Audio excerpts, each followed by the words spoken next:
Buenos días, hermanos. ¿Cómo les va? Qué alegría verlos. Con barbijo, a 2 metros de distancia, no importa. Pero es una alegría verlos, realmente. Eh, Somos un pueblo de encuentros. Estamos acostumbrados a la relación personal. Estamos acostumbrados a compartir. Y tal vez todo esto nos haga sentir incómodos. Pero seguimos siendo un pueblo, seguimos siendo familia y en el Señor podemos seguir sintiéndonos unidos. Como decía antes Marcela, podemos estar aislados, o a lo mejor distanciados, cada uno en casa, pero la unidad se sigue sintiendo, hermanos. Así que realmente es un gozo poder compartir esta mañana con ustedes. Y bueno, vamos a compartir una porción de la palabra de Dios, vamos a tratar de ver qué nos dice el Señor a través de este relato bíblico. Vamos a buscar en el Evangelio de Juan, en el capítulo 4. Es un relato muy rico, realmente. Por cuestiones de tiempo no vamos a ver todo lo que dice el relato, pero vamos a tratar de encontrar en esta porción de la Biblia algo que sea para nuestras vidas, algo que podamos sentir que fue escrito para cada uno de nosotros, como cada porción de la palabra de Dios. Evangelio de Juan, capítulo 4, por ahora vamos a leer desde el versículo 3 hasta el 14, y dice que, bueno, Jesús sale de Judea y se fue otra vez a Galilea, y le era necesario pasar por Samaria. Vino pues a una ciudad de Samaria llamada Sicar, junto a la heredad de Jacob, a la heredad que Jacob dio a su hijo José. Y estaba allí el pozo de Jacob. Entonces Jesús, cansado del camino, se sentó así junto al pozo. Y era como la hora sexta. Vino una mujer de Samaria a sacar agua, y Jesús le dijo: «Dame de beber», pues sus discípulos habían ido a la ciudad a comprar de comer. La mujer samaritana le dijo: «¿Cómo tú, siendo judío, me pides a mí de beber, que soy mujer samaritana? Porque judíos y samaritanos no se tratan entre sí». Respondió Jesús y le dijo: «Si conocieras el don de Dios, y quién es el que te dice, dame de beber, tú le pedirías, y él te daría agua viva». La mujer le dijo: «Señor, no tienes con qué sacarla, y el pozo es hondo. ¿De dónde, pues, tienes el agua viva? ¿Acaso eres tú mayor que nuestro padre Jacob, que nos dio este pozo, del cual bebieron él, sus hijos y sus ganados?» Respondió Jesús y le dijo: «Cualquiera que bebiera de esta agua volverá a tener sed, mas el que bebiere del agua que yo le daré no tendrá sed jamás, sino que el agua que yo le daré será en él una fuente de agua que salte para vida eterna». Hasta acá por ahora el relato de Juan. Dice la palabra que Jesús se traslada desde Judea hasta Galilea, ¿sí? Y dice que le era necesario pasar por Samaria. Bueno, si uno ve la geografía de la región, sí, Judea está en el sur, Galilea está en el norte, y en el centro quedaba Samaria. Entonces, para llegar de un lugar a otro, era necesario atravesar esa región. La realidad es que, tal cual como lo dice el relato, judíos y samaritanos no se llevaban muy bien. ¿Qué era lo habitual? Que los judíos hicieran todo un rodeo por el otro lado del Jordán, pasando por la región de Perea, para ir hasta el norte, sin tener que atravesar Galilea, porque verdaderamente no se llevaban para nada bien. Para tratar de entenderlo, pensemos en este tiempo. Estamos con problemas en las islas, con los incendios, esto provoca humo que viene para Rosario. Entonces imagínense en alguien de la ciudad de Victoria, en Entre Ríos, necesitando ir a Córdoba. Y como no quiere saber nada con los rosarinos, en vez de atravesar directamente, pasando por medio del territorio santafesino, se fuera hasta la provincia de Buenos Aires, hiciera todo un rodeo para no tener que pasar por Santa Fe y así llegar a Córdoba. Ese era el nivel de enemistad, por decirlo elegantemente, que había entre los dos pueblos, ¿sí? Sin embargo, la palabra nos dice que para Jesús era necesario pasar por Samaria. Podemos pensar que a lo mejor tenía apuro, quería ganar tiempo. Jesús su ministerio lo desarrolla en 3 años, así que verdaderamente él no perdía tiempo. Él iba al punto, él aprovechaba cada oportunidad, aprovechaba su tiempo al máximo, porque tenía claro cuál era su propósito, cuál era su misión, cuál era el plan de Dios para ese tiempo que él tenía entre los hombres. Entonces, él trataba de aprovechar al máximo el tiempo. Pero la palabra nos dice que le era necesario pasar por Samaria. Tal vez él estaba tratando de establecer las bases de cómo debía ser presentado el Evangelio entre los hombres. Él estaba enseñando, preparando a sus discípulos, ¿sí? Y conociendo que había algunos que eran bastante particulares, de carácter fuerte, tal vez no quería arriesgarse a que en algún momento cuando dijeran, bueno, hay que empezar a predicar y podemos ir a tal lugar, a tal otro, a Samaria. No, Samaria no. No perdamos tiempo en Samaria. No, hay cosas más importantes.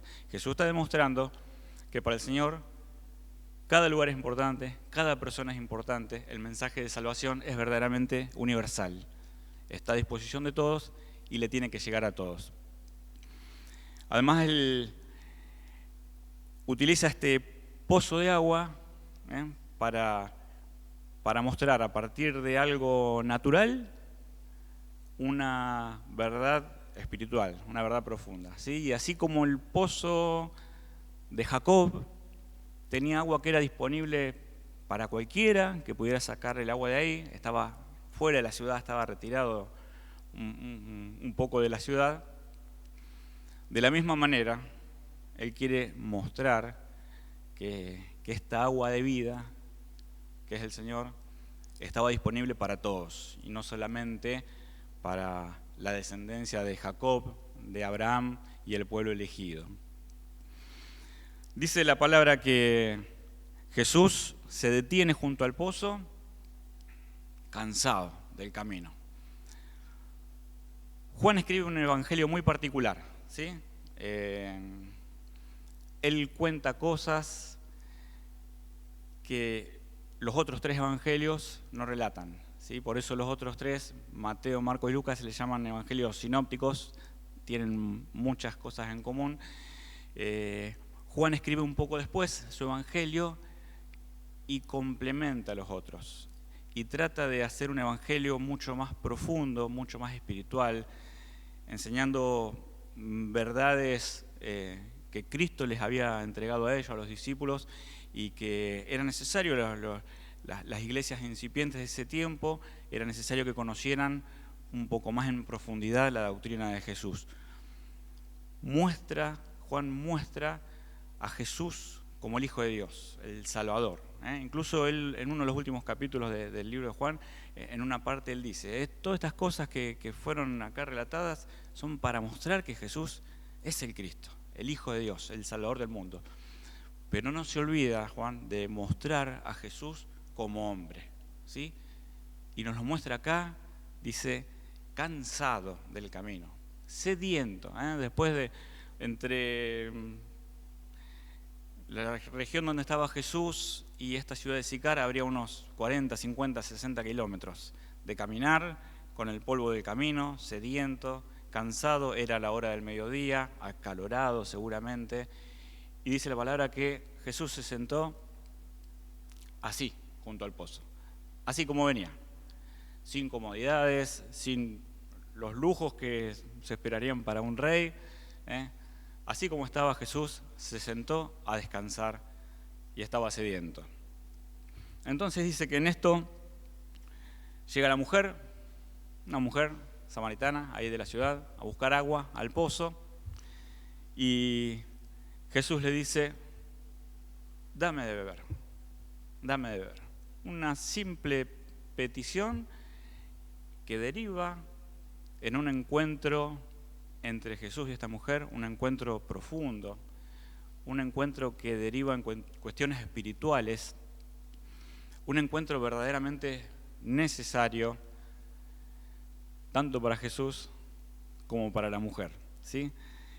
Y algo tan simple como un vaso de agua, un simple servicio, termina redundando en una oferta mucho más grande de parte del Señor, ¿eh? Él pide un simple vaso de agua y termina ofreciendo vida eterna, ¿sí? Esto para que no nos olvidemos que si el Señor nos está pidiendo un servicio es porque tiene mucho más para darnos, ¿eh? Tiene mucha bendición para cualquiera que esté dispuesto a servirle. Y bueno, en el encuentro de Jesús y esta mujer saltó la grieta, podríamos decir, un término que nos parece tan de ahora, sin embargo, como decía Salomón, nada nuevo bajo el cielo, ¿no? Esto viene desde hace mucho tiempo, grieta hubo desde tiempos inmemoriales, y verdaderamente que había un abismo de separación entre Jesús y la mujer. Tal era así que la mujer misma se lo plantea, ¿eh? Cuando él le pide beber, ya lo mira y le dice, a ver si nos entendemos. Vos, un varón judío, evidentemente por la vestimenta, por la forma de hablar, se reconocían los dos pueblos tranquilamente, eran bien diferenciados. Vos me estás pidiendo a mí que te dé de beber, yo que soy una mujer samaritana. Había una gran distancia entre la situación de uno y el otro, sin siquiera ella todavía imaginarse con quién estaba hablando, ¿sí?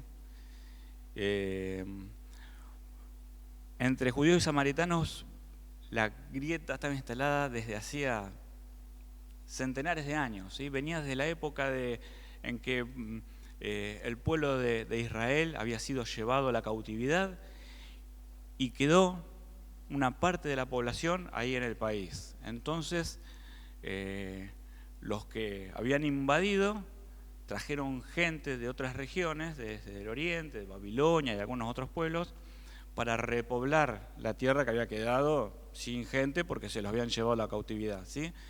Entonces, en esta situación se mezclaron, ¿sí?, el pueblo de los que quedaron del pueblo de Israel con pueblos paganos, y se armó una mezcolanza ahí que para los judíos era verdaderamente una aberración, ¿sí?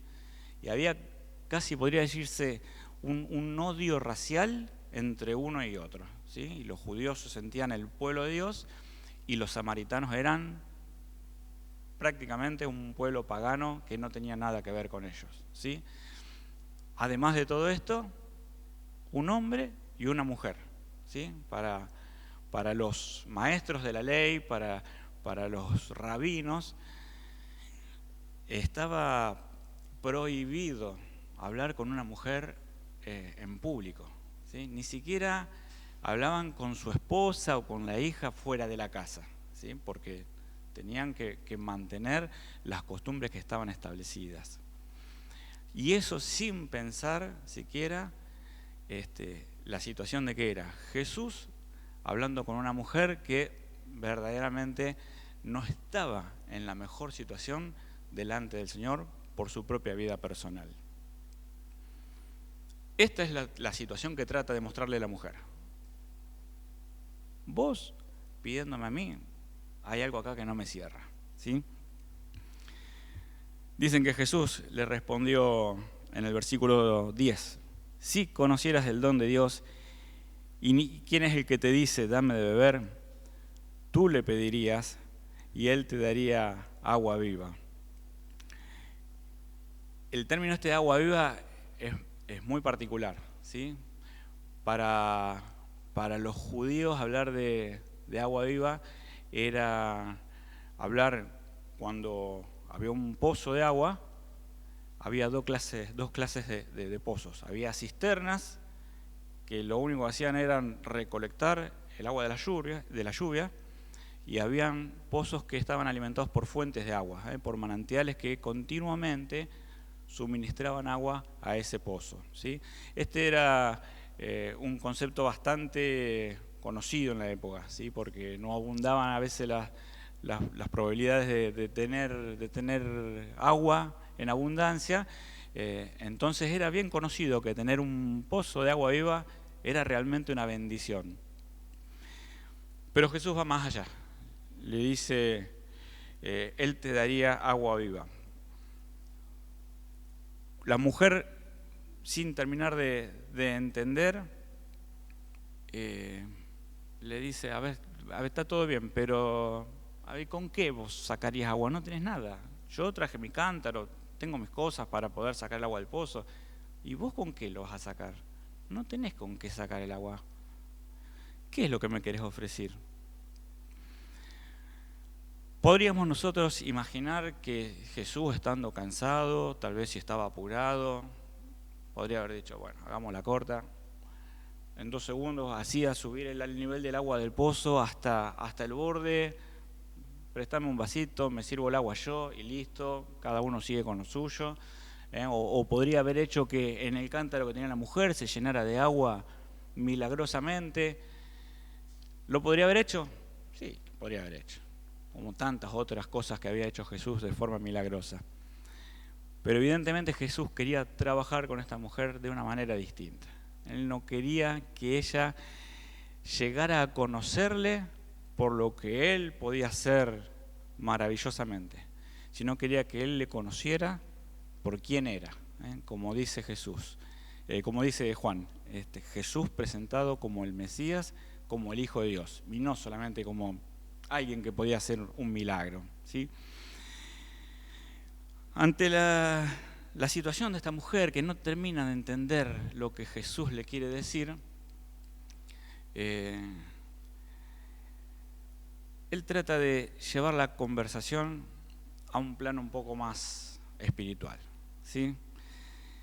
Cualquiera que bebiera de esta agua, cualquiera que bebiera del agua que sale de este pozo, agua común y corriente, va a volver a tener sed. Es un hecho natural, ¿sí? Nos pasa todos los días. Tomamos agua, por un rato se calma la sed, al rato volvemos a tener sed, ¿sí? Pero el que bebiera de esta agua que yo tengo para ofrecer, tendrá agua en abundancia y para vida eterna, ¿sí? Para los judíos esta alegoría del agua que uno toma cuando tiene sed, comparándola con la vida que hay en Cristo o la bendición que viene de parte de Dios, era una alegoría conocida, ¿sí? A través de los profetas. En el profeta Isaías muchas veces se utiliza la figura, en los salmos. Pero los samaritanos no tenían esos libros, porque para los samaritanos la palabra de Dios era solamente el Pentateuco, y ahí se habían quedado.